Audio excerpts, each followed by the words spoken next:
오늘 말씀을 가지고 복음을 부끄러워하지 않습니다 라는 제목으로 말씀을 나누겠습니다. 예수님이 하루는 제자들을 돌아보시면서 질문을 했습니다. 사람들이 나를 누구라고 하느냐? 그랬더니 제자들이 대답을 하죠. 엘리야라고도 하고 그 다음에 침례 요한이라고도 하고 한 선지자 중에 한 명이라고도 합니다. 그때 예수님이 물어보죠, 제자들에게. 그러면 너희는 나를 누구라고 생각하느냐? 그때 베드로가 지체하지 않고 대답합니다. 주는 그리스도시요 살아계신 하나님의 아들입니다. 이 말을 들은 예수님께서 이제 제자들에게 이렇게 이야기합니다. 내가 곧 많은 고난을 받고 대제사장들과 서기관들과 장로들에게 버림을 받아 죽임을 당하게 되고 그리고 다시 살아날 것이다. 그리고 이 말씀을 합니다. 마가복음 8장 34절 35절 바로 이어서요. 아무든지 나를 따라오려거든 자기를 부인하고 자기 십자가를 지고 나를 좇을 것이니라. 누구든지 제 목숨을 구원코자 하면 잃을 것이요 누구든지 나와 복음을 위하여 제 목숨을 잃으면 구원하리라. 다시 이야기하면 너희들이 따르는 나 예수가 이제 대제사장들과 서기관들과 또 장로들에게 버림을 받아 죽임을 당하게 될 텐데 너희들이 나를 따라오려거든 너희들도 십자가를 져야 한다. 그러면서 자기 목숨을 구원코자 하면 잃을 것이고 목숨을 잃으려고 하면 구원을 얻을 거다라고 말씀을 합니다. 여러분 당연하죠. 스승이 붙잡히고 스승이 죽임을 당하면 제자들도 그 스승을 계속 쫓는다고 한다면 그 제자들도 붙잡힘을 당할 것이고 고난을 당하겠죠. 실제로 예수님의 제자들은 예수님이 돌아가신 이후에 그리고 부활하신 이후에 그들도 결박을 당하고 핍박을 받았고 대부분 순교를 당했습니다. 자, 마가복음 8장 34, 35절 말씀을 하신 다음에 예수님이 이어서 마가복음 8장 38절에 바로 밑에 이렇게 이야기합니다. 누구든지 이 음란하고 죄 많은 세대에서 나와 내 말을 부끄러워하면 인자도 아버지의 영광으로 거룩한 천사들과 함께 올 때에 그 사람을 부끄러워하리라. 자, 여기서 나와 내 말을 부끄러워한다라는 말은 제자들이 핍박과 결박 그리고 목숨의 위험 가운데서 피하기 위해서 나는 예수님의 제자가 아닙니다. 나는 예수님을 모릅니다. 모른 척 하는 것 그것을 이야기하는 겁니다. 나와 내 말을 부끄러워한다. 그래서 나는 예수님을 모릅니다. 나는 전혀 예수님을 모릅니다. 라고 이야기하는 것 그것을 이제 예수님이 나와 내 말 복음이죠. 복음을 부끄러워하면 예수님이 천군 천사들과 함께 이 땅에 오실 때 그 사람을 부끄러워하겠다라고 말씀했습니다. 오늘 본문의 사도 바울도 동일한 말을 합니다. 우리 16절 말씀 같이 한번 읽어볼까요? 16절 같이 있습니다. 시작. 내가 복음을 부끄러워하지 아니하노니 이 복음은 모든 믿는 자에게 구원을 주시는 하나님의 능력이 됨이라. 먼저는 유대인에게요 그리고 헬라인에게로다. 사도 바울이 내가 복음을 부끄러워하지 않는다라고 이야기합니다. 여러분 잘 알다시피 사도 바울은 유대의 가장 높은 지식의 학자인 가말리엘의 제자였습니다. 그러니까 나는 가말리엘의 제자야라고 하면 사람들이 우러러보고 충분히 존경받고 인정받을 만한 그런 사람인데 그 사람이 예수님의 제자가 됐어요. 실제로 우리가 잘 알다시피 사도 바울은 예수 믿는 사람들을 잡아들이는데 앞장섰던 사람이죠. 왜냐하면 예수는 이단이라고 생각을 했기 때문에. 근데 그가 다메섹에서 예수님을 만나고 예수님의 음성을 들은 다음에 모든 것을 배설물처럼 버립니다. 자신의 신분, 또 자신의 어떤 가문, 또 자신의 지식, 자신이 갖고 있는 모든 권세, 이 모든 것을 다 배설물로 여깁니다. 왜 그럴까요? 사도 바울이 이렇게 이야기합니다. 빌립보서에 보면 무엇이든지 내게 유익하던 것을 내가 그리스도를 위하여 다 해로 여길 뿐더러 또한 모든 것을 해로 여김은 내 주 그리스도 예수를 아는 지식이 가장 고상하기 때문이다. 예수 그리스도를 아는 것이 가장 고상하고 가장 위대한 일, 가장 소중한 일이기에 이 모든 것은 다 배설물로 여긴다. 이후 바울은 복음에 미친 사람처럼 살아갑니다. 실제로 바울은 예수님처럼 복음을 전하다가 붙잡히죠. 그리고 뭐 전승에 따르면 십자가에 거꾸려 매달려 죽었다는, 순교를 당했다는 이야기가 내려오는데요. 바울이 붙잡혀서 베스도 총독과 아그리빠 왕에서 신문을 받게 됩니다. 예수님도 동일하게 이렇게 신문을 받으셨죠. 바울처럼. 바울이 이 베스도 총독과 그다음에 아그리빠 왕에서 신문을 받을 때에 이렇게 이야기합니다. 나도 원래 예수 믿는 사람들을 핍박하던 자였는데 다메섹에서 예수님을 만나고 그의 음성을 들은 후에 나는 예수님이 메시아인 것을 알게 됐습니다. 그래서 내가 이렇게 복음을 전합니다라고 이야기하니까 베스도 총독이 소리를 지릅니다. 바울아, 너의 많은 지식이 너를 미치게 했구나.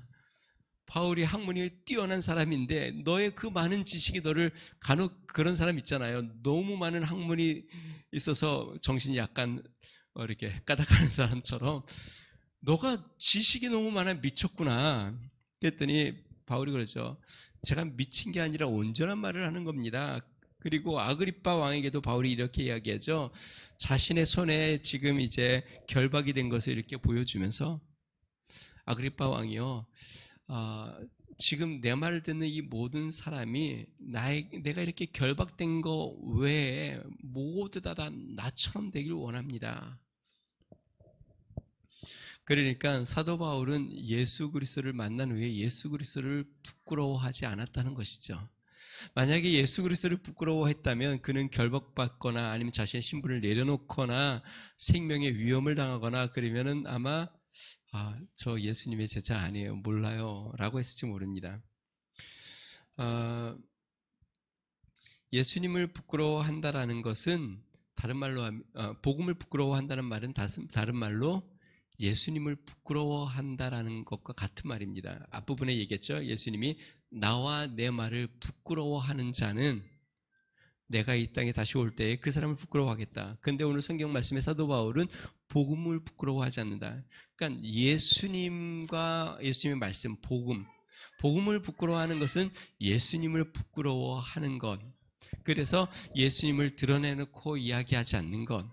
물론 우리 이 시대에 지금 우리는 예수님을 믿는 것으로 말미암아, 예수님을 전하는 것으로 말미암아 결박을 당하거나 신분의 불이익을 당하거나 아니면은 우리의 생명의 위험을 당하거나 그런 환경에 우리는 처해 있지는 않습니다. 그런데 그러면 우리는 복음을 자랑하고 있을까? 그리스도의 복음을 드러내고 있는가? 제가 한번 여쭤볼게요. 여러분 저를 한번 보세요. 지난 한 주 동안에 살아가시면서 누군가에든 예수 그리스도의 복음에 대해서 이야기하신 적이 있으세요? 단 한 명이라도 예수님 믿으세요. 함께 주님 예수 믿고 천국 갑시다. 교회 갑시다. 하나님이 당신을 사랑하십니다. 저는 예수 믿는 크리스찬입니다. 저는 하나님을 사랑합니다. 라고 말씀하신 적이 있으세요? 우리는 은연중에 남이 물어보지 않으면 예수 믿는 것을 그렇게 드러내놓고 얘기하지 않는 경향도 있고, 혹시나 내가 크리스찬인 거를 사람들이 알까봐 성경책을 드러내놓고 보이지 않은 경우들도 있고 감추는 경우들도 있고 그런 부분들이 많이 있습니다. 복음을 부끄러워하는 것, 그것은 예수 그리스도를 부끄러워하는 것이고, 주님이 이 땅에 오셨을 때에 야, 내가 너를 위해서 내 생명을 들여 너를 구원해 주었는데 너가 나를 부끄러워했구나 라는 말씀을 주님이 하실 거예요. 주님이 우리를 부끄러워하신다라고 성경에 이야기합니다. 간절히 바라기는 저는 우리 위더스 중앙교회 성도들이, 물론 저도 마찬가지입니다. 주님이 부끄러워하는 성도가 아니라 주님이 자랑스러워하는, 칭찬하는 성도가 되기를 주님으로 축원드립니다. 옆에 분이랑 한번 이야기해 볼까요? 주님이 칭찬하는 성도가 됩시다.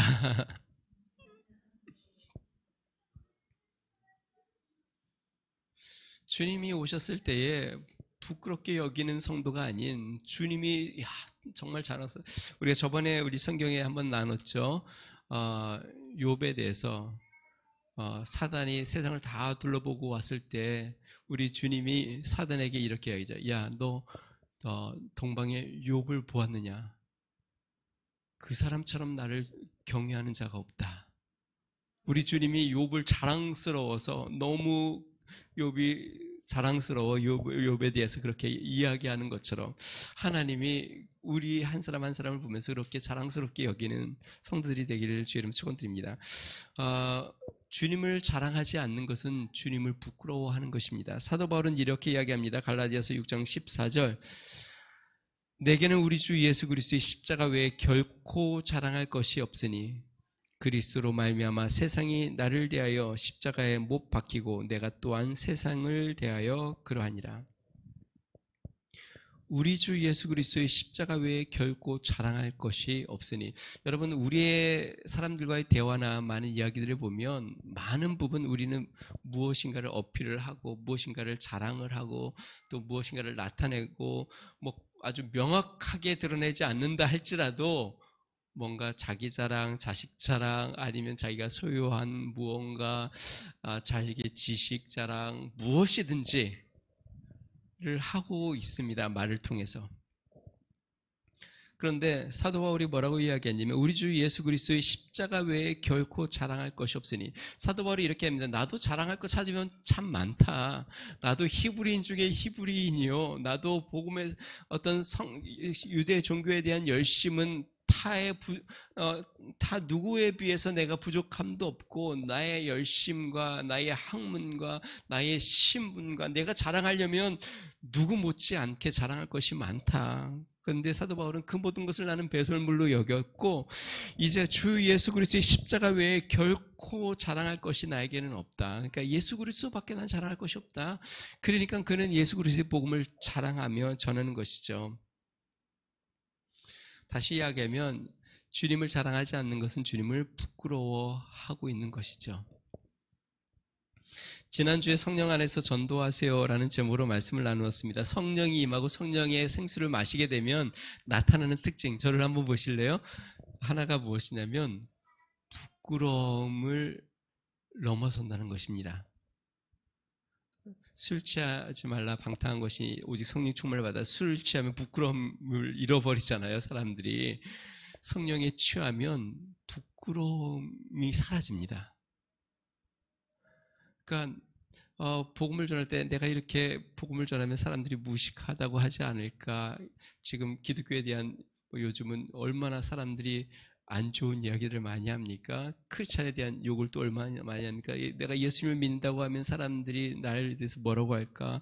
또 내가 하는 일에 대해서 내 사업에 대해서 사람들이 어떻게 생각할까? 굉장히 두렵고 부끄러운 마음들이 있는데 성령이 임하고 성령의 생수를 마시게 되면 부끄러움을 넘어서게 됩니다. 제가 몇 번 얘기했죠. 사마리아 여인. 사람들의 눈을 피해 부끄럽기 때문에 사람들이 다니지 않는 정오 시간, 햇빛 쨍쨍 찌는 정오 시간에 물을 기르러 왔습니다. 왜냐하면 부끄러워서. 남자를 5명이나 바꿔서 결혼을 했으니 얼마나 부끄러워요. 사람들이 그 여인만 보면 손가락질을 하고 그를 얼마나 무시하고 그에 대해서 얼마나 안 좋게 생각합니까? 그런데 그가 생수의 강을 마시고 메시아를 만난 후에 어떻게 돼요? 마을로 내려가서 사람들을 집집마다 찾아다니며 외칩니다. 내가 메시아를 만났다. 그 부끄러움은 도대체 어디로 갔어요? 이 사마리아 여인 속에 있었던 그 부끄러움, 자신의 처지에 대한 부끄러움과 두려움, 사람들에 대한 두려움, 그것은 다 어디로 갔어요? 그 뱃속에서 생수의 강이 넘쳐 흐르니까 자신의 부끄러움은 이제 다 사라지고 예수 그리스도의 복음을 전하지 않고는 견딜 수 없는 자기가 만난 그 메시아에 대한 자랑을 하고 싶어서 물동이를 내어두고 마을로 달려가 사람들에게 내가 메시아를 만났다. 빨리 가보자. 빨리 가보자. 그리고 사람들을 예수님께로 인도해가죠. 앞부분에 예수님의 말씀을 다시 한번 제가 읽어드리겠습니다. 마가복음 8장 38절 누구든지 이 음란하고 죄 많은 세대에서 나와 내 말을 부끄러워하면 인자도 아버지의 영광으로 거룩한 천사들과 함께 올 때에 그 사람을 부끄러워하리라. 자, 이 말을 하고 얼마 지나지 않아 예수님이 붙잡힙니다. 그런데요, 예수님을 따르는 제자 중에 수제자라고 하는 베드로, 베드로가 어떻게 했는지 아세요? 예수님이 신문을 당하는데 멀찍이서 불을 쬐입니다. 예수님이 어떻게 되는지 멀찍이 서서 불을 쬐는데요. 한 여인이 베드로를 보더니 이렇게 이야기합니다. 너도 저 예수와 함께 있었도다. 그러니까 베드로가 이렇게 이야기합니다. 모든 사람들 앞에서 아니다. 나는 너가 무슨 말을 하는지 알지 못한다. 그러다 잠시 후에 또 다른 여종이 베드로를 보고 이렇게 이야기합니다. 너도 예수와 함께 있었던 거 내가 봤다. 그랬더니 베드로가 이번에는 맹세를 하면서 부인을 합니다. 나는 그 사람을 알지 못한다. 내가 맹세한다. 조금 후에 곁에 있던 또 한 사람이 베드로에게 이렇게 얘기합니다. 너는 진실로 그와 한패다. 너의 목소리가, 너의 말하는 투가 너의 출신을 말해주는데 너가 정말 그 사람을 한패인 걸 이야기하고 있다. 그랬더니 성경에 뭐라고 되어 있는지 아세요? 베드로가 예수를 저주하고 맹세하면서 나는 저 사람을 알지 못한다. 예수님이 베드로에게, 그 제자들에게 얼마 전에 얘기했어요. 나와 내 말을 부끄러워하면 나도 이 땅에 다시 올 때 그 사람을 부끄러워하겠다. 근데 예수님이 붙잡히자 베드로가 나는 저 사람을 알지 못한다. 난 저 사람 알지 못한다. 그러면서 저주하면서 저런 그런 예수님을 저주하면서 맹세하면서 나는 저 사람을 절대로 알지 못한다. 왜? 베드로도 예수님처럼 붙잡혀 자기도 신문을 당하고 고난을 당할까 두려워 부끄러워서 그런 것이죠. 자, 그런데요. 오순절 성령이 임하니까 베드로가 어떻게 됩니까? 복음을 전하다가 붙잡힙니다. 또 베드로도. 그때 유대 지도자들이, 대제사장이나 지도자들이 베드로를 위협을 합니다. 다시는 예수의 이름으로 아무 말도 전하지 말라. 그랬더니 베드로가, 그 예수님을 부끄러워했던 베드로가 이렇게 이야기하죠. 사도행전 4장 19절. 베드로와 요한이 대답하여 이르되 하나님 앞에서 너희 말을 듣는 것이 하나님의 말씀을 듣는 것보다 옳은가 판단하라. 그리고 베드로가 또 붙잡혀 매를 맞고 나왔을 때 복음을 위하여 고난받는 것을 영광으로 알았다. 내가 드디어 예수 그리스도의 복음으로 말미암아 매를 맞고 결박을 당하는구나. 내가 이제 하나님의 종이 돼가는구나. 내가 이제 하나님의 일꾼이 돼가는구나. 내가 드디어 하나님의 사람이, 제자가 참으로 돼가는구나 라고 베드로가 기뻐하며 하나님 앞에 영광을 돌렸다. 사랑하는 성도님, 저를 한번 보세요. 복음을 부끄러워하지 않으세요? 물론 성경의 시대처럼 생명의 위험이나 그러한 것까지는 아니더라도 혹시 내 인격과 내 품위와 아니면 내 인간관계와 나의 이 삶의 모습에서 사람들이 나에게 뭐라고 이야기할지 부끄러워. 예수 그리스도, 나는 예수님을 믿습니다. 여러분, 예수님 믿으세요. 하나님이 당신을 사랑하십니다 라는 것을 입을 떼지 못하고 주저주저하고 또 말을 못하고 또 넘어가고 그러고 있진 않으세요? 주님 앞에서 정말 칭찬받는 우리 성도들이 되길 바랍니다. 자, 그러면 우리는 왜 복음을 부끄러워하지 말아야 하는가? 오늘 본문 말씀을 통해서 세 가지를 살펴봅니다. 첫 번째는요, 우리는 모두 복음의 빚진 자이기 때문에 그렇습니다. 14절 말씀 같이 한번 읽어보겠습니다. 14절 말씀입니다. 시작. 헬라인이나 야만인이나 죄 있는 자나 어리석은 자에게 다 내가 빚진 자라. 사도 바울이 복음을 부끄러워하지 않고 복음을 위해서 막 삶을 바치고 또 복음을 전하다가 매를 맞고 결국은 그가 순교를 당하고 그런 가운데에서도 복음을 전하는 이유, 내가 빚진 자다라고 지금 이야기합니다. 여기서 지금 헬라인이나 야만이나 죄 있는 자나 어리석은 자는 누구를 의미하냐면 이방인들을 이야기합니다. 그러니까 유대인들 아닌 이방인들을 이야기하는데요. 자, 그럼 바울이 지금 여기 로마서니까 로마 성도들에게 더군다나 이야기하는 거기도 한데, 바울이 그러면 로마 사람들, 로마 성도들에게 무슨 빚을 졌을까? 그들이 무슨 돈을 되어 주었나? 아니면 바울이 그들에게 어떤 해를 입혔나? 무엇인가를 약탈을 했나? 어떤 피해를 주었나? 사실 바울은 로마를 방문해 적이 없습니다. 서신서를 적을 때까지. 만나본 적도 없습니다. 얼굴을 본 적도 없습니다. 자, 그러면 어떻게 빚을 졌다고 사도 바울이 이야기하는 걸까?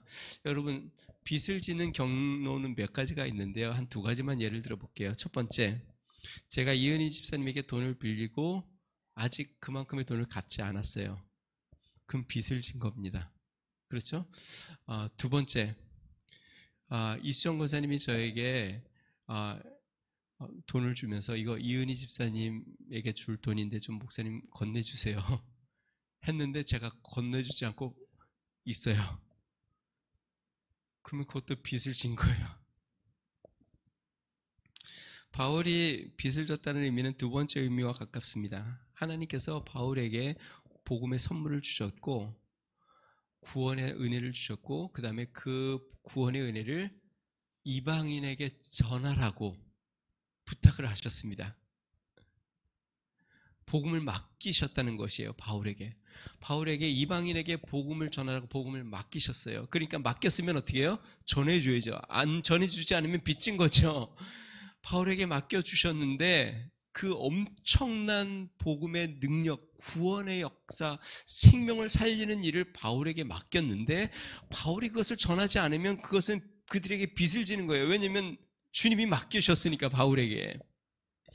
데살로니가 전서 2장 4절에 바울이 이렇게 이야기합니다. 오직 하나님의 옳게 여기심을 입어, 그러니까 하나님이 바울을 옳게 여김을 입었다는 거죠. 복음 전할 부탁을 받았으니 우리가 이와 같이 말함은 사람을 기쁘게 하려 함이 아니요 오직 우리의 마음을 감찰하시는 하나님을 기쁘시게 하려 함이라. 복음 전할 부탁을 받았다. 하나님이 사도 바울에게, 여러분 잘 알죠?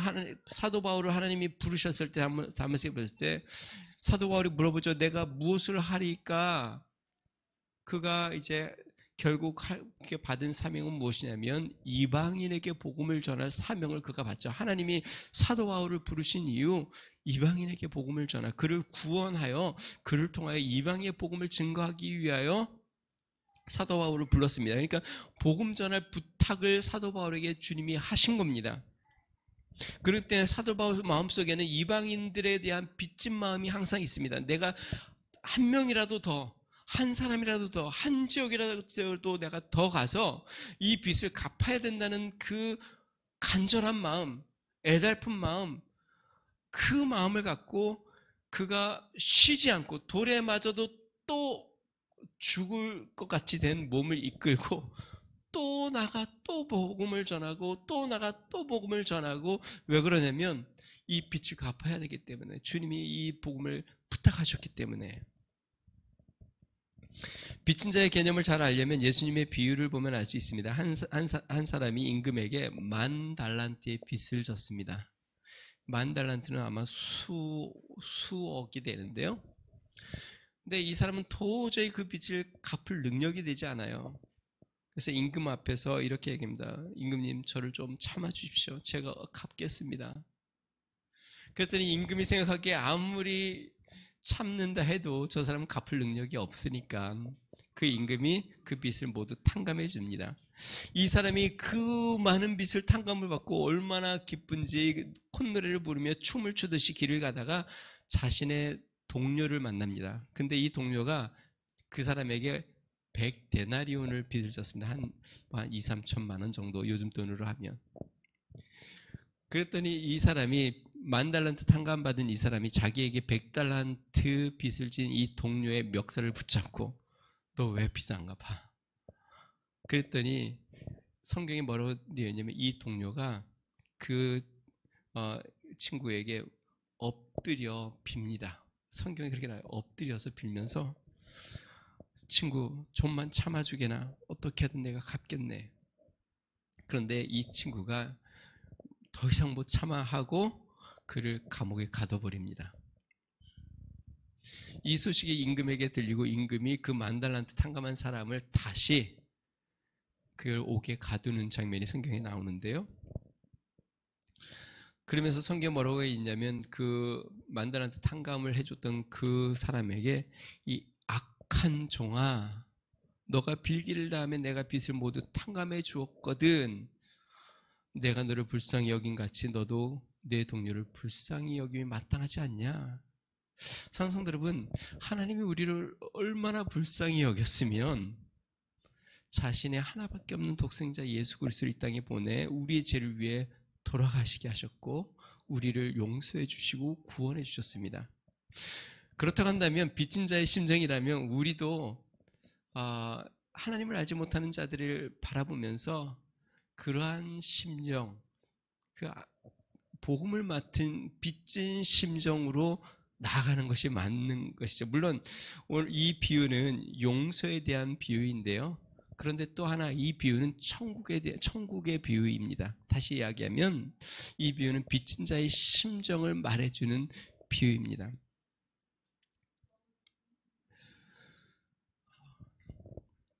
그 빚을 내가 졌는데요. 빚을 갚지 않는 게 부끄러운 일일까요? 빚을 갚는 게 부끄러운 일일까요?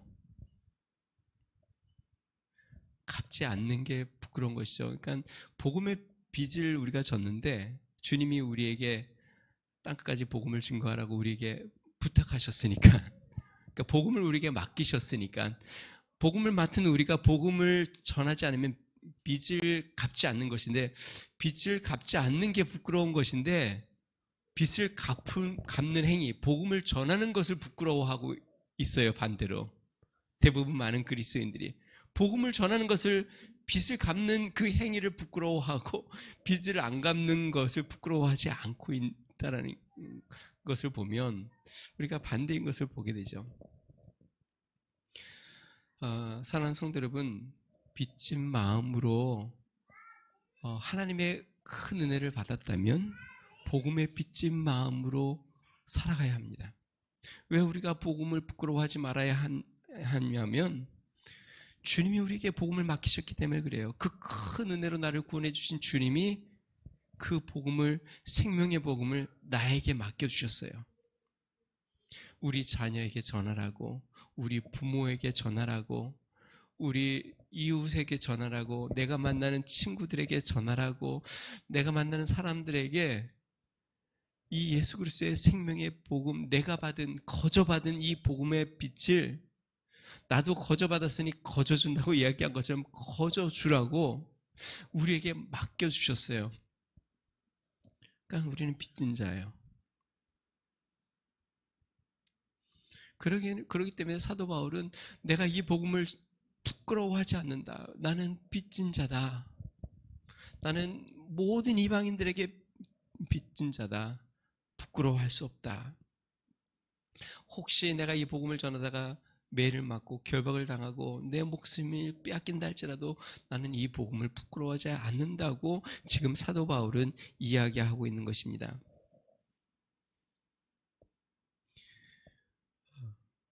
복음을 부끄러워하지 않는 믿음의 성도들 되시기를 주의 이름으로 축원드립니다. 주님이 우리에게 성경에 보면 천사도 흠모할 만한 복음을 우리에게 맡기셨다. 천사에게도 맡기지 않은 그 복음의 그 사명을 우리에게 맡겨주셨다. 이게 영광스러운 지책을 우리에게 맡겨주셨어요. 그렇기 때문에 우리는 이 복음을 부끄러워하지 아니하고 전하는 믿음의 성도가 되어야 합니다. 주님 나라 가면 아마 그런 일들이 많이 있을 겁니다. 우리를 알지 못했던 사람들이 당신이 나에게 복음을 전해주어서 나도 생명을 얻어 주님 나라 왔습니다. 영광스러운 순간입니다. 그런데 이런 일도 있을 수 있습니다. 지옥에서 소리를 지르면서 왜 너가 나한테 예수님을 소개하지 않아서 나를 이곳에 오게 했어? 하고 원망할 수도 있습니다. 사랑하는 성도 여러분, 하나님께서 우리에게 복음의 사명을 맡기셨습니다. 그 사명의 빚진 자로 만나는 사람마다 그게 누구든지 예수 그리스도를 전할 수 있는 믿음의 성도들 되길 바랍니다. 자, 두 번째, 우리가 복음에 부끄러워하지 말아야 하는 이유는 복음에는 능력이 있기 때문에 그렇습니다. 여러분, 우리가 무엇인가를 자랑하여 전했는데 그것이 정말 조잡하고, 그것이 정말 하찮은 거고, 그것이 쓸모없는 거고, 별 볼 일 없는 것이면 자랑한 내가 더 부끄럽죠. 내가 굉장히 열심히 자랑을 했는데 그것이 별로 좋은 물건이 아니거나 하찮은 물건이거나 아주 질이 안 좋은 것이면 자랑한 내가 얼마나 부끄러워집니까? 그런데 내가 자랑하는 것이 정말 값지고 귀하고 소중한 거, 그것이 소중할 뿐만 아니라 그 사람의 생명을 살리는 구원의 역사를 이루는 것이라면 그냥 우리는 모든 걸 버려두고라도 자랑을 해야 되겠죠. 16절 말씀 같이 다시 한번 읽어보겠습니다. 같이 읽습니다. 시작. 내가 복음을 부끄러워하지 아니하노니 이 복음은 모든 믿는 자에게 구원을 주시는 하나님의 능력이 됨이라. 먼저는 유대인에게요, 그리고 헬라인에게로다. 모든 믿는 자에게 구원을 주시는 하나님의 능력이 된다. 이 복음은 유대인이나 이방인이나 상관없이, 많이 배운 사람이나 적게 배운 사람이나 상관없이, 권세자나 그렇지 않은 종이나 상관없이 누구든지 모든 믿는 자에게 구원을 주시는 하나님의 능력이 이 복음에는 있다.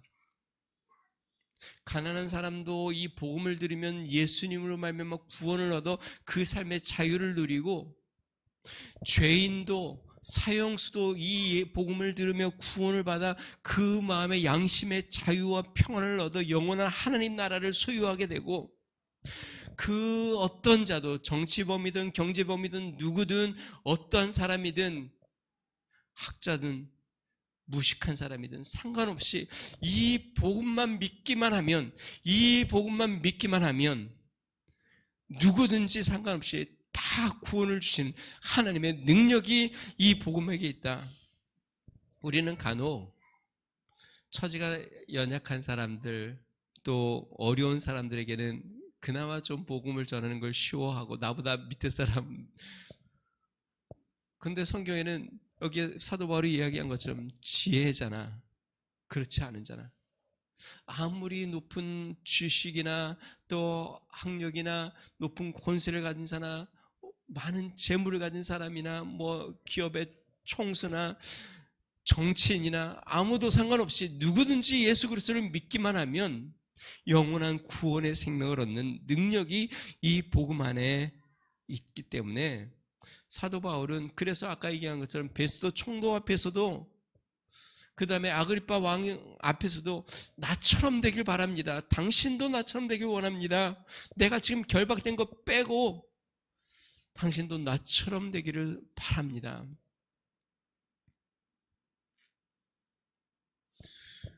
이게 복음을 부끄러워하지 않는 겁니다.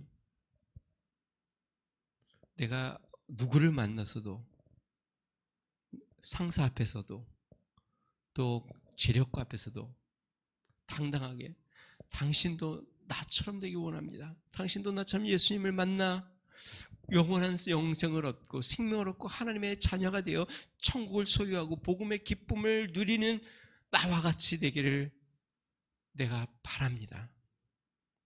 세상적으로는 내가 당신보다 분명히 처지도 안 좋고 형편도 더 처참해 보이고 배운 것도 더 부족하고 내가 모든 면에서 부족해 보이지만, 그래도 당신도 예수 그리스도의 생명을 알아 구원의 생명으로 나아가기를 소망합니다. 1865년 27살 영국 젊은 청년이 우리나라의 서해안에 도착을 합니다. 그는 목사의 아들로 런던 대학 신학교를 졸업한 목사입니다. 목사 안수를 받은 23살, 그의 아내와 선교에 헌신을 하여 중국 선교사로 파송을 받았습니다. 23살이면 정말 젊은 나이죠. 이제 갓 결혼을 해서 젊은 부부가 복음의 사명을 갖고 그 선진국의 미국 런던을 떠나서 오지라고 생각되는 당시에 그냥 중국으로 선교를 왔습니다. 중국에서 정착한 지 2년이 지난 후에 우리나라 조선에 대한 소식을 듣습니다. 그리고 조선의 나라를 꼭 가보고 싶다. 그래서 1865년 작은 목선을 타고 이 서울 쪽으로 내려옵니다. 큰 풍랑을 만나 겨우 목숨만 부지하고 다시 중국 땅에 머물게 됩니다. 조선어를 배우기 시작하고 그 다음에 또 조선으로 갈 길을 찾다가 그가 미국 그 제너럴 셔먼호를 타고 조선과 통상을 시도하는 통역관을 구하고 함께 배에 오릅니다. 가슴에 성경책을 품고 그 다음에 대동강에 도착해 조선군과 충돌이 발생을 합니다. 그리고 27세 젊은 나이에 도착하자마자 죽임을 당하게 됩니다. 그러니까 조선에 와서 복음을 크게 전해보지도 못하고 그 젊은 그 선교사가 이 조선에 대한 꿈을 계속 품고 조선에 가서 복음을 전하고 조선어를 배우고 또 이제 그 조금 배운 이 조선어로 예수 그리스도의 복음을 전하고 싶어서 통역가를 구하고 목선을 타고 왔는데 뭐 우리나라가 개방되지 않은 때라 목숨을 잃게 됩니다. 그의 목을 친 박춘권이라는 사람은 그 장면을 이렇게 기록했습니다. 내가 서양 사람을 죽이는 중에 한 사람은 지금 생각할수록 이상한 감이 있다. 내가 그를 찌르려고 할 때 그는 두 손을 마주잡고 무슨 말을 한 후에 붉은 배를 입힌 책을 가지고 웃으면서 나에게 받으라고 권하였다. 그러므로 내가 죽이기는 하였으나 이 책을 받지 않을 수가 없어서 받았다. 성경책이죠. 이렇게 순교한 이 선교사님은 최초 우리 한국 선교사로 로버트 토마스 선교사입니다. 이 선교사님이 자신의 아버지에게 보낸 편지에 이런 내용이 있다고 합니다. 아주 잔잔하고 사악한 대학살이 최근 조선에서 일어났습니다. 그럼에도 누군가 조선에 들어가 선교의 문을 여는 것의 중요함을 깨달아 제가 조선에 들어가기로 결정하였습니다. 이 편지를 보내고 3개월 후에 그가 순교하게 되었어요. 복음의 능력을 알기에 그가 정말 참혹한 땅 조선에 복음을 전하고자 하는 간절한 소망을 갖고 그의 생명을 들여 하나님 앞에 나아간 것이죠. 복음을 부끄러워하지 않은 것입니다. 사랑하는 성도 여러분, 복음에는 능력이 있습니다. 그래서 복음을 들은 우리나라가 지금 이렇게 많은 기독교가 이렇게 번창하게 되었고 교회들이 세워졌고 복음이 우리에게도 전달되어 하나님의 역사를 이 땅 가운데 이루어온 것이죠. 복음에는 능력이 있습니다. 누구든지 구원하는 생명의 능력이 있습니다. 우리는 복음을 부끄러워하지 말아야 합니다. 마지막 세 번째로 우리가 복음을 부끄러워하지 말아야 하는 이유는 복음에는 하나님의 의가 나타나기 때문에 그렇습니다. 우리 17절 말씀 같이 한번 읽어보겠습니다. 17절 말씀입니다. 시작. 복음에는 하나님의 의가 나타나서 믿음으로 믿음에 이르게 하나니 기록된 바 오직 의는 믿음으로 말미암아 살리라 함과 같으니라. 만일 복음이 부당한 방법이나 불공평한 일이라면 당당하게 전할 수가 없는 것이죠. 아무리 좋은 결과를 만들어낸다 해도 옳지 않고 바르지 않고 의롭지 않으면 당당하게 전할 수 없습니다. 물론 세상 사람들은 이 불의한 방법과 올바르지 않은 건데도 경제적인 이익이 되면 당당하게 일을 저지르고 행하고 전하고 하죠. 우리 휴대폰에 수도 없이 문자가 오잖아요. 저도 주중에도 문자가 왔는데 해외에서 얼마가 송금됐습니다. 됐습니다. 또 무슨 전화도 오고 불의도 당당하게 그렇게 전화를 하면서 하는데 근데 우리가 전하는 복음은 부당한 방법이나 불공평한 것이 아니라 거기에는 하나님의 의로움이 드러나 있다라고 이야기합니다. 그럼 성경에 말하는 복음의 하나님의 의는 무언가? 이겁니다. 하나님이 우리를 사랑하고 우리를 구원해 주시기 위해서 죄 없는 자를 죄가 없다고 눈 감아 주셨나? 그렇지 않다라는 것입니다. 죽을 수밖에 없는 우리 죄인을 그래 내가 사랑하니까 너희들 그냥 용서해 줄게. 너희 죄 그냥 내가 없는 걸로 해줄게. 그렇지 않다는 것입니다. 그러면 하나님의 의는 무엇인가? 공의로 심판하는 것이에요. 죄의 삭은 사망이라고 하기 때문에 죄로 말미암아 다 죽어야 되는데 거기에 이제 하나님의 의가 납니다. 그의 죄 없으신 아들 예수 그리스도를 이 땅에 보내 그분을 대신 죽여 죄 없으신 예수 그리스도를 우리의 죄를 다 담당케 하여 우리의 모든 죄를 지고 그 아들이 대신 죽어 우리의 죄를 용서해주고 우리를 구원해주는 하나님의 의가 거기에 나타나고 있다. 그러면서 이 복음은 오직 믿음으로 받을 수 있는 하나님의 의다. 사랑하는 성도 여러분, 저를 한번 보세요. 우리가 아주 값지고 귀한 거를 사람들에게 자랑하고 전합니다. 그런데 돈 1,000만 원을 그 사람이 내야 줄 수 있어요. 그 사람에게 너무 필요한 것이고 중요한 것이에요. 그런데 거저는 못 주고 이건 내가 써보니까 너무 좋아.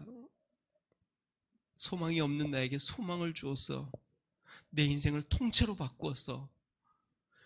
꼭 너도 이걸 소유하면 좋겠어 하고 내가 자랑을 하고 전하는데 그래서 그 친구가 물어봐요. 어떻게 나도 소유할 수 있는데 1,000만 원만 내. 한 1억을 내면 돼. 그러면 그것을 받을 사람도 있지만 못 받을 사람도 분명히 있겠죠. 불가능한 사람도 있겠죠. 만약에 이 금액이 정말 크다면 생명을 얻는 것이어서 이거는 생명을 얻는 거니까 요즘 뭐 TV를 보니까요. 그 생명을 보관하고 뭐 하고 뭐 또 뭐 여러 가지 방법들 이렇게 의료적인 발전이 있어 방법들 수억을 내고 생명 연장을 위해서 또 해보고 그런다는데 새 생명을 얻기 위해서 수억을 내라고 한다면 누가 할 수 있는 사람이 얼마나 되겠어요? 물론 돈 많은 사람들이야 수억 얼마 중요하지 않겠지만 저는 못하겠죠. 여러분들도 아마 여기 있는 분들은 거의 다 못할 거예요. 그런데 이 하나님의 의는 믿음으로 받는다는 것이 오늘 본문 말씀 17절 말씀 보니까요. 복음에는 하나님의 의가 나타나서 믿음으로 믿음에 이르게 하나니 기록된 바 오직 의는 믿음으로 말미암아 살리라 함과 같으니라. 이 하나님의 의는 믿음으로 얻는 것이다. 그러니까 행위로는 누구도 물질로는 누구도 그 권세로는 어떤 자도 이 새 생명을 얻을 수 없다. 그런데 반대로 누구든지 믿기만 하면 이 새 생명을 얻을 수 있다. 이것이 하나님의 의입니다. 그러기에 우리가 복음을 전하는데 부끄럽지 않습니다. 왜냐하면 그 사람의 형편을 보고 전하는 게 아니거든요. 저 사람이 이걸 받을 만한가? 살 만한가? 저 사람이 이것을 할 만한 능력이 되나?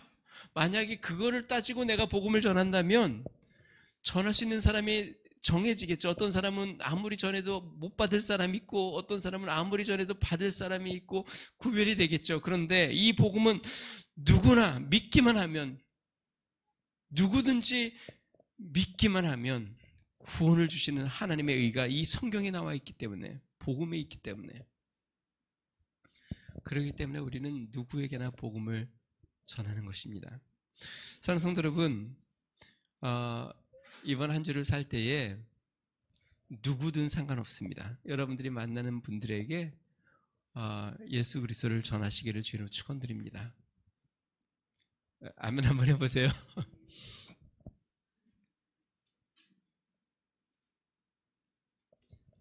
성령이 우리 안에 임하여 성수의 강이 솟아나고 그 기쁨이 넘쳐 내가 복음을 전하는 것이 부끄러운 게 아니라 복음을 전하지 않는 것이 하나님 앞에 부끄러운 것인 것을 알아. 복음에 비친 마음으로 이 하나님의 능력인 복음을, 누구나 믿기만 하면 구원을 주시는 이 하나님의 의의 복음을 만나는 자들에게 전하는 믿음의 성도들이 되기를 주님 축원드립니다. 그래서 주님 앞에 갔을 때 착하고 충성된 종아 잘했다 라고 주님이 부끄러워하는 성도가 아니라 주님이 정말 칭찬하는 믿음의 성도 되시기를 주님 축원드립니다. 주중에 아는 목사님이랑 아는 분이 이렇게 매장을 하나 오픈했다고 해서 갔는데, 거기에 조카가 좀 있으니까 오더라고요. 조카가 뭐 20대 여자아이예요. 근데 온몸에 문신을 막 이렇게 다 했어요. 여자아이가. 그래서 이제 우리가 한쪽에서 이렇게 이야기 나누고 있는데, 이 집사님이 그 조카에게 우리 목사님들이라고. 그래서 제가 물어봤어요. 저 친구는 교회 다니냐고 그랬더니 교회를 옛날에 다녔는데 안 다닌대요. 그래서 이름을 물어보고 그 친구에게 이름을 불러서 잠깐만 이쪽으로 와보라고. 이제 되게 좀 불편해 하더라고요. 목사님이 부르니까. 그래서 좀 불편하겠지만 제가 그 친구에게 예수님이 너를 사랑하신다. 예수님이 너를 기다리신다. 너 예수님 앞에 나아가야 되고 교회 다시 나가서 신앙생활해라. 그리고 괜찮으면 내가 기도해 줄게. 괜찮다고 얘기는 안 하지만 또 싫어요를 안 해서 그래서 같이 손을 붙잡고 잠시 기도해 주는 시간들을 가졌어요. 물론 그 친구가 예수님 앞에 믿음으로 돌아올지 않을지는 잘 모르겠어요. 그 후로 이제 저는 이제 그 친구가 생각이 나면 마음속으로 또 기도를 하죠. 하나님, 그 친구의 마음을 움직여 주셔서 그 친구가 주님을 앞으로 다시 나올 수 있도록 은혜를 주십시오. 그래도 이런 마음은 있어요. 그 친구 하나님 앞에 갔을 때 그 친구에 대한 빚은 내가 좀 덜어넣지 않았을까. 사랑하는 성도 여러분, 우리가 만나는 한 사람 한 사람, 여러분들이 어쩌면 매일 만나는 사람도 있을 거고 주기적으로 만나는 사람들도 있을 거고 아니면 스쳐 지나가는 사람일 수도 있습니다. 주님이 만나게 해주신 사람인 걸 알고 빚진 심정으로 예수 그리스도를 전하시기를 주님으로 축원드립니다. 예수님을 부끄러워하지 말고 예수님이 당신을 사랑하십니다. 하나님이 당신을 사랑하십니다. 하나님이 당신을 기다리십니다. 주님 앞에 나오십시오 하고 복음을 전하는 믿음의 성도 되시기를 주님으로 축원드립니다. 우리 이 시간에 같이 한번 기도하겠습니다.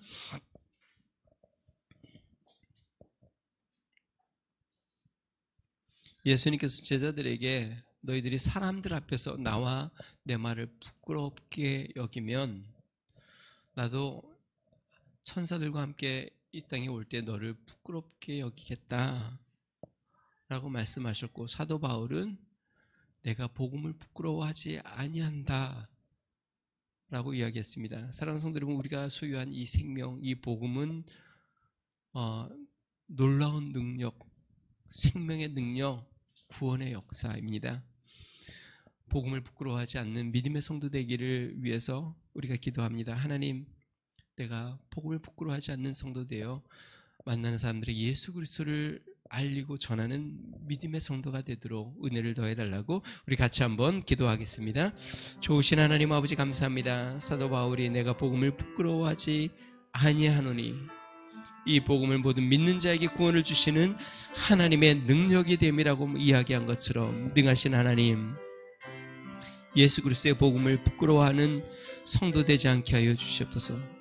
주님, 주님이 부끄러워하는 성도가 아니라 주님이 칭찬하는 믿음의 성도들 되게 하여 주시옵소서. 내가 하나님의 자녀인 것과 주님이 우리의 구세주이신 것과 주님이 하나님 우리에게 복음을 맡기신 것과 또한 하나님 아버지 모든 사람들은 하나님 구원받을 자인 것을 알아 하나님 아버지 우리가 복음을 증거하고 예수 그리스도를 말하는 것을 부끄럽게 여기지 않는 믿음의 성도들 되도록 주의 은혜를 더하여 주시옵소서. 능하신 하나님, 우리 주위에 주님을 알지 못하고 또 주님을 멀리 떠난 자들이 많이 있습니다. 능하신 하나님 아버지, 복음을 전하는 것을 지체하지 않게 하여 주시고 예수 그리스도를 소개하고 알리며 하나님 그리스도의 복음을 증거하는 것을 주저하지 않게 하여 주시고 예수 그리스도의 복음을 증거하여 주님 앞으로 인도하는 믿음의 심령, 하나님 아버지의 믿음의 하나님 결심과 믿음의 열심과 성령의 감동함이 우리에게 넘쳐나도록 주여 은혜를 더하여 주시옵소서. 능하신 하나님 아버지, 그래 주님 나라 갈 때에 주님이 하나님 아버지 우리를 기뻐 받으시고 칭찬하고 하나님 아버지 주님 앞에 영광스럽게 쓰는 그날을 바라보도록 주여 은혜를 더하여 주시옵소서. 능하신 하나님 몸된 교회를 주님 긍휼히 여겨주셔서 하나님 아버지 복음에 앞장서는 교회, 하나님 예수 그리스도를 드러내는 교회, 그리스도의 영광을 나타내는 믿음의 교회가 되도록 주의 성령으로 함께하여 주시옵소서. 능하신 하나님 아버지 주님, 주의 영광이 하나님 아버지 우리의 삶을 통하여 하나님 아버지 우리의 입술을 통하여 날마다 증거되고 나타날 수 있도록 주여 은혜를 더하여 주시옵소서. 이번 한 주를 살 때에 우리가 만나는 사람, 하나님 아버지 주님께서 만나게 하는 한 사람 한 사람에게 예수 그리스도를 전하는 믿음의 성도 되도록 주여 은혜를 더하여 주시옵소서. 주님 감사합니다. 주님 감사합니다.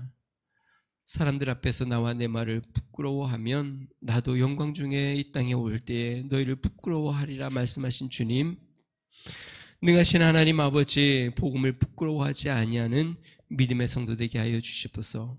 복음을 자랑하는 성도들 되게 하여 주시옵소서. 복음의 능력을 믿고 증거하는 성도들 되도록 은혜를 더하여 주시옵소서.